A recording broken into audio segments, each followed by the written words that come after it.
streets been waiting on this one, haven't they? Nah.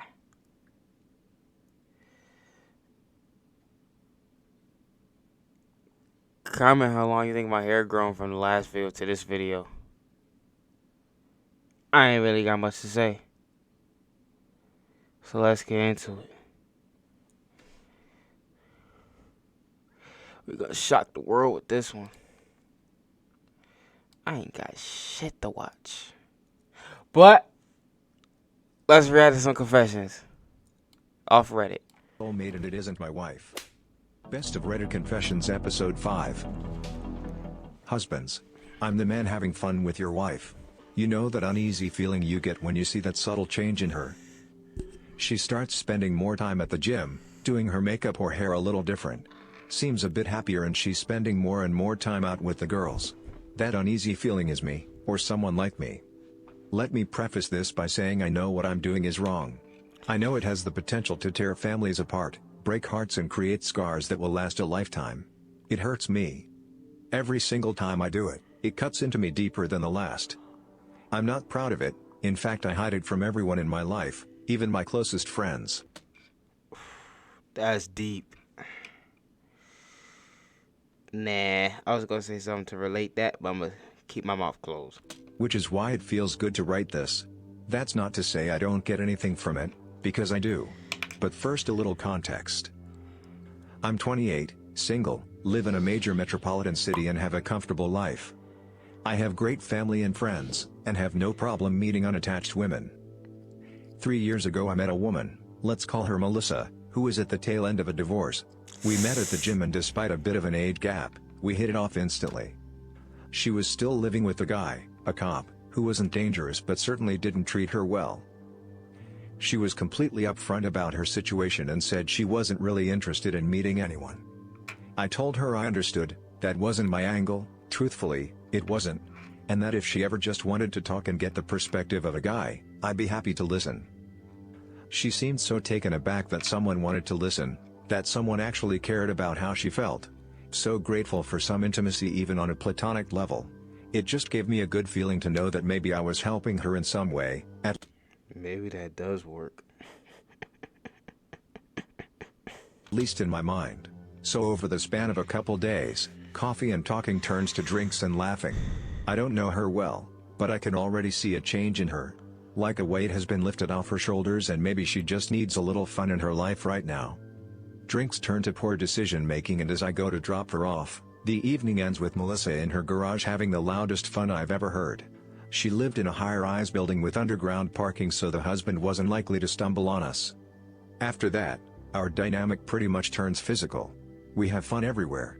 My place sometimes, her place when her husband is at work, the car, the gym, the beach.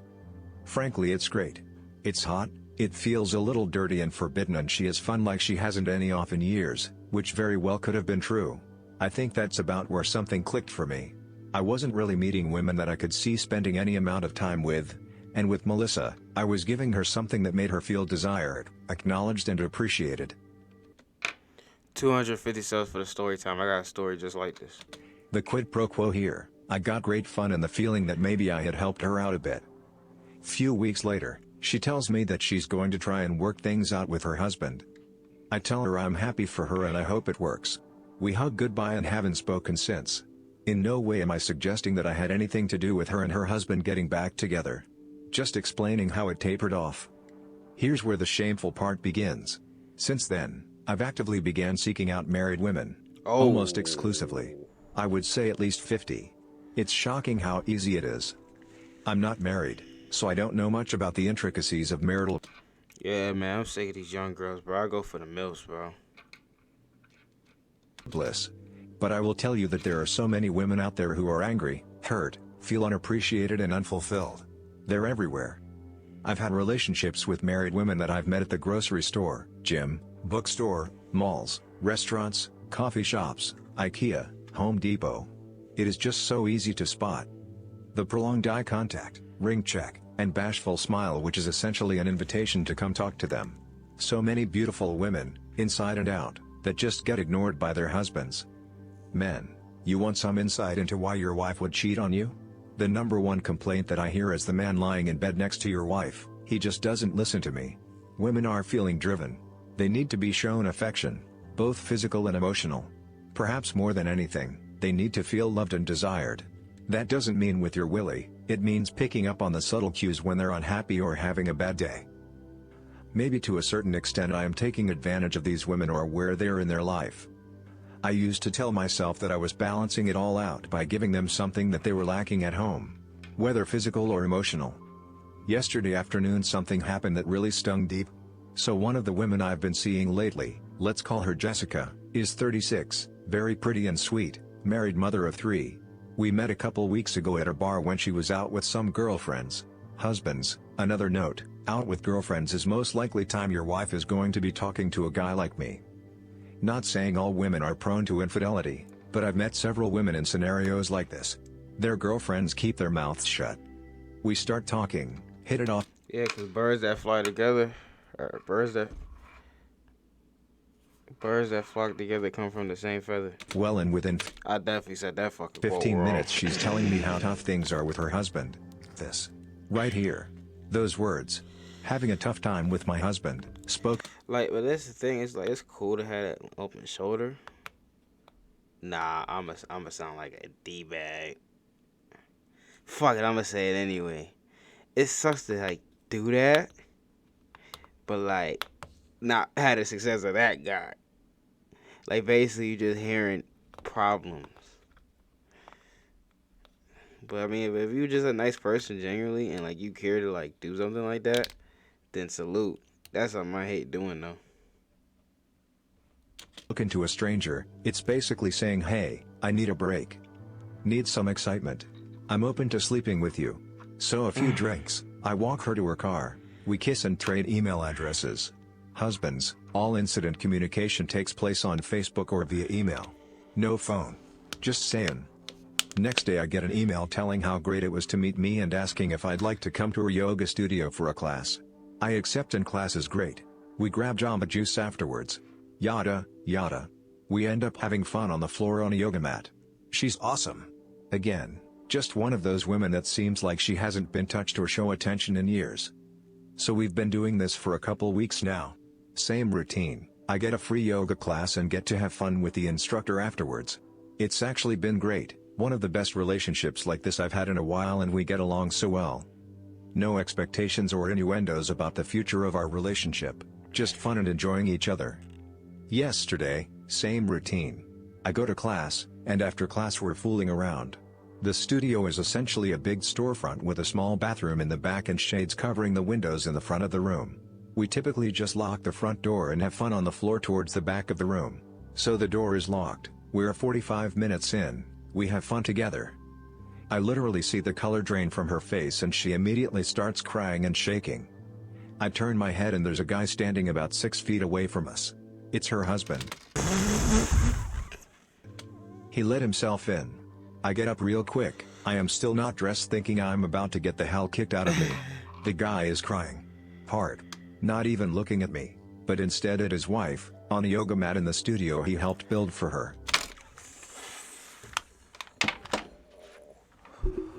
What? Oh my God.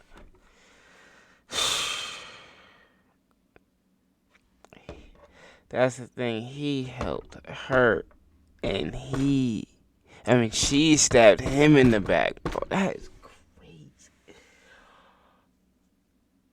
That is crazy. I ain't never heard nothing like that in my life, yo.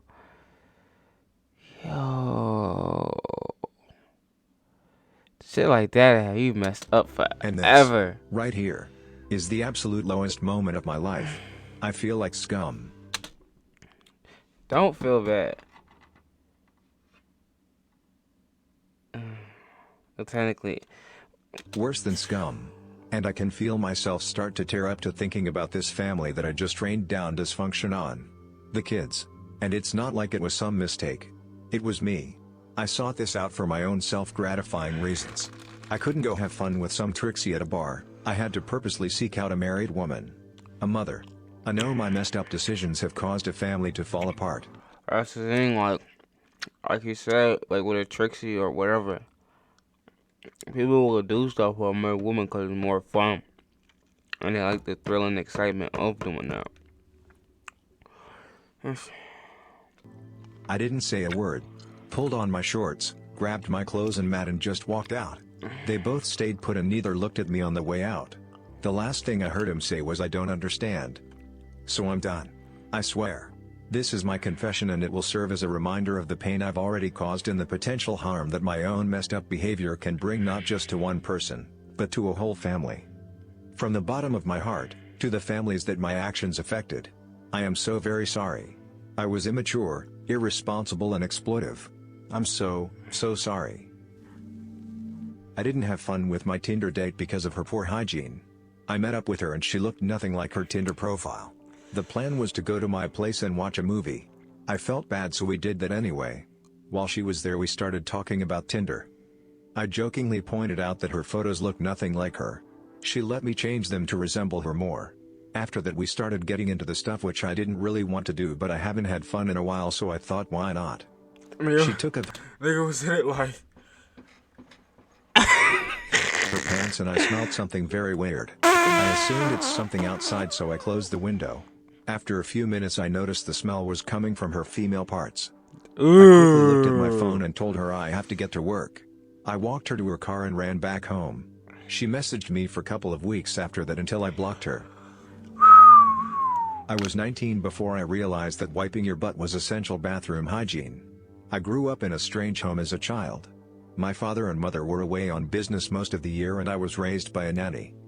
As I have matured, I've come to find that many lessons most people acquire as toddlers have not been with me, and since I was homeschooled I had few chances to be made aware of some of my quirks. I could not possibly blame this lack of knowledge on my nanny. She was a wonderful, intelligent woman who was always there to help me along, but I have always struggled with attentiveness, learning the first half of any lesson but unable to concentrate enough to pick up the second half and often forgetting what I already know. he just like me for at real. some point along the line, I just stopped wiping altogether and throughout the years I forgot that it was even a thing. Ignore what I said 2 seconds ago. Often I use the toilet paper to wipe my hands and face, but it never occurred to me to use it on my butt until I had a drunken conversation with an acquaintance and looked deeper into it via Google. Until that point, I just assumed that an itchy, smelly bottom was just a dirty fact of life. I can't wait for my mother-in-law to pass away. She is a witch. She has splintered our family, my in-laws, irreparably. She openly and verbally favors some of her sons and grandkids in front of them. Oh, wow. She has custody of 3 of her grandchildren from parental death, and they are ages 15, 12, and 9. Not one of them has learned how to ride a bike, ever had a sleepover, are obese and rarely leaves the house, because of how controlling she is. She has shamed most of her kids, of which there are 7, by using confidences against them, and making up lies about them. She fakes illnesses for attention, and refuses to obey basic hygiene practices. My partner is mentally and emotionally wrecked, devastated, and depressed whenever she comes up. We have an adopted child of a different race, and when we permitted her spending time with them, she would frequently call the child racial epithets when out of our earshot. We were informed of this by another grandchild, and we removed him, never to revisit. She is mentally ill, and a piece of human excrement, and is dragging us all down. I love watching my old classmates get overweight on Facebook. I grew up obese, maxed out at around 290 pounds in high school. You know what's crazy?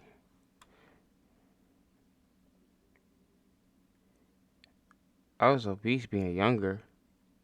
Then getting older, I got skinnier. But now in my late 20s I am 5 feet 11 inches and 185 pounds. I'm 170. That's crazy to say. Give or take. I obviously encountered a lot of mistreatment growing up, as well as being ostracized socially. I was always the fat kid of any friend group. I didn't excel in my professional life like some of them. I don't take extended trips to exotic foreign countries like some of them do, but at least I learned how to keep my weight in check. And I love watching the people who used to treated me bad get porkier every year. I found my soulmate and it isn't my wife. I was on a trip, it was for work. It doesn't happen a lot, and when it does I never have any thoughts or notions of cheating on my wife. It is just something I don't do. This trip was different. I was on my way back from work to my hotel room and I stopped at the swimming pool bar. There was no intention of drinking, nor was there any intention to talk to anyone. A girl close to my age sitting next to me was laughing very loudly about something she was talking to the bartender about. At the bottom of her very loud and contagious laugh there was a snort. I felt a smile creep across my face as I listened to their conversation. I joined in, and it doesn't really matter what it was about. A lot of the stuff that happened afterwards was a bit of a blur. I kept drinking and so did she. We started talking about the human condition, among other things such as how the psychology of social interactions can actually have spiritual ramifications. To be honest, I don't get to talk to anyone I know among these levels, including my wife. We had more drinks and I couldn't help but listen to every single word she was saying. I refused to get up and leave, and when she stopped she stared back at me grinning, telling me how happy she is right now. I was feeling the same, I couldn't shake it. I eventually surrendered to the moment and we kissed a lot. I remember stroking her hair and kissing her neck at one point in time. Her fingers on my shoulders, laughing and smiling and enjoying all of the contact we had. Wish I was 21. In between the jovial we were serious about why everyone is selfish and how we are all doomed to be taken advantage of by someone out to get us, and much further. We must have cried for a good 30 minutes together before we found somewhere else to plant and continue this conversational string. That night she stayed at my hotel room, she slept in her panties and I was in my briefs. We did not have fun, but we couldn't let go of each other. I remember every moment we spent together and wish it could have lasted longer. I regret what we did and I feel that emotionally I cheated on my wife, which was worse than anything I could have done with any random one-night stand. I have been able to not think about her, and make it a point not to make any contact in hopes that these feelings subside. F my life. It has been almost 5 months now and I still remember her face, even without looking for her online. Trust me, buddy. If it's a girl I'm talking to and I talk to another girl, I feel like a bad person. Even though she could be talking to other people.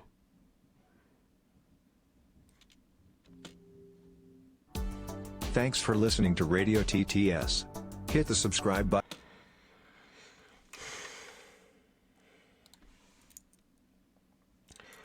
Hey man, that was a light little comeback video. Evan, send me videos. But that was a light comeback video. Nothing too bad, but I've been gone for a long time, man. Just dealing with personal issues and stuff like that. But I at least want to try to do at least like 1 to 3 videos a week.